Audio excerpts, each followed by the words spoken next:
So now we're going to hear about efforts to dismantle public education. Our next speaker is Brian Blacklow. He is president of the Asheville City Association of Educators. So give a warm welcome to Brian. Good evening. You're not going to make me use my teacher voice, are you? Good evening. Good evening. Before I begin, I want to say thank you to all of you for coming out. When I think of Citizens United, I think of this right here. A bunch of citizens united on making sure that our government works. Before I begin, I want to tell you a little bit about myself. Then I'm going to tell you what the legislature has done, what they want to do, and what that will mean for us and for my daughter, and for me as a teacher. My name's Brian Blacklow. I teach 3rd grade at Claxton Elementary. I've been teaching for 10 years. I've won a Teacher of the Year award. I have a master's degree in elementary education. I'm nationally board certified. I'm a father. I'm a husband. I love my students very, very much. And the legislature thinks that I am a horrible, horrible person. I'm also the president of the Asheville City Association of Educators. We're a group of over 230 educators here in Asheville City, and all we do is advocate for our students and for our profession. Really, we're advocating for the future of the state. We're a local affiliate of the North Carolina Association of Educators. You said you weren't sure about Tom Tillis keeping his word. I'm very sure he keeps his word. Tom Tillis said on an open mic that he wanted to punish the North Carolina Association of Educators. Why? Because the NCAE, a group of 60,000 educators, who cares more about students than educators? I don't know. I went into the business, all the people I work for, because we care about our students. He said he wanted to punish the NCAE because we spoke out about a budget that was horrible for public education. Absolutely horrible. I mentioned I teach 3rd grade. I once had a teacher assistant in my classroom with me.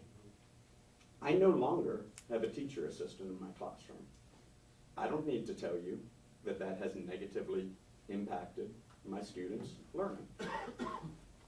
The next time you hear our Pope, our Speaker Tillis, or Senator Berger talk about how many educators they put into the school, let's call it what it is. It's dishonest, it's a lie, and it's deceitful. They can come to my classroom or many classrooms across the state anytime that they would like to see the truth. They had an opportunity a couple budgets ago, actually this budget, to extend a 1-cent sales tax. It was supposed to sunset. I don't know about you, now that this 1-cent sales tax has sunsetted, has expired, my wallet is just not that heavy. It's not flush with the 20s and 50s and hundreds that the legislature promised me it would be. Here's what we lost, without gaining anything. We lost thousands of educators. Notice I don't ever use the word teachers. We lost teachers, we lost administrators, we lost teacher assistants, we lost bus drivers, we lost custodial workers. We are losing our future. This is what they did. This is what they did. They cut all these jobs, and then they said, you know what's going to happen? By cutting all these jobs, we are going to increase employment in the state. Obviously, some of them did not have great math teachers. Maybe they're upset. The NCAA said, this is not going to be good for our budget. This is not going to be good for our budget. It hasn't. Unemployment went up. You can read the occasional newspaper article about how the economy's turning. I haven't felt it. I don't know many people who have felt it. I know it's not going here. Now I want to talk to you a little bit about what this legislature would like to do. They would like me to never have a pay raise. They would like teachers, teacher assistants, not to have pay raises. They would like to make public education charter schools, private schools, and vouchers. And they say it on record. I'm not paranoid. This has been said over and over and over again. Our Pope and his minions recently put out information that teachers are very, very well paid and we get lots of pay raises. I hope you don't mind, I didn't bring my paycheck. I'm going to ask you to take this on faith from me. I have not received a pay raise since 2009. As a matter of fact, I've received a pay cut. The legislature, after promising to fund ABC bonuses for how your students do on the end of grade test, took that away. The legislature said, maybe you should now pay for your health insurance that used to be free. That is a pay cut.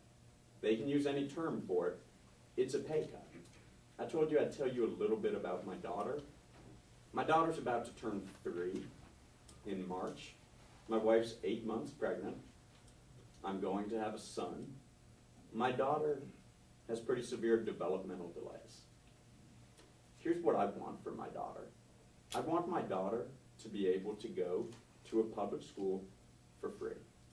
If she has special education needs, I want her to have an excellent special education teacher. They're being cut. I want my daughter to learn about democracy. I do not want my daughter to try to attempt to do that in a classroom with 40 kids. I want first, second, third, fourth, fifth grade teachers with teacher assistants to support the learning of all the students. This legislature does not want that. Why? Because the NCAE had the gall to speak up. Because the NCAE said, no, really, our students matter. Pay for educators in our state has dropped to 49th. 49th. 49th. 50th is Mississippi. And I'll just mention, I started my teaching career in the state of Mississippi, making $19,000 a year as a Teach for America teacher. I did. On the other hand, I also pay a lot more for my mortgage, a lot more for my goods. When I worked in Mississippi, it was assumed you were last. It's not a great thing. This legislature wants to take us to last. And they're dead set on it. They don't want to support public education, and it's a problem. We depend on an educated electorate.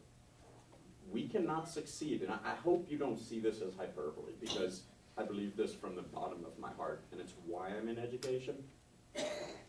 This country depends on an educated electorate. The middle class depends on a middle class electorate. And by you coming here and being educated on these issues about our Pope taking all his money and really trying to take away public education, really trying to hurt the middle class, you're being educated. And I could do something hokey and say, raise your hand if you had a teacher positively affect you. We don't need to. We already know the answer to that. All of us are here because we had a great teacher. I'm proud to be a teacher. I'm proud to be married to a teacher. I'm proud that my mother is a teacher. I'm proud to be a member of the only voice for public education in the state, the North Carolina Association of Educators. And I hope that you will help elect a legislature statewide that is also pro-public education, because it's not just for my children. It's for your children, for your grandchildren, for generations just to come. Thank you very much for allowing me to come.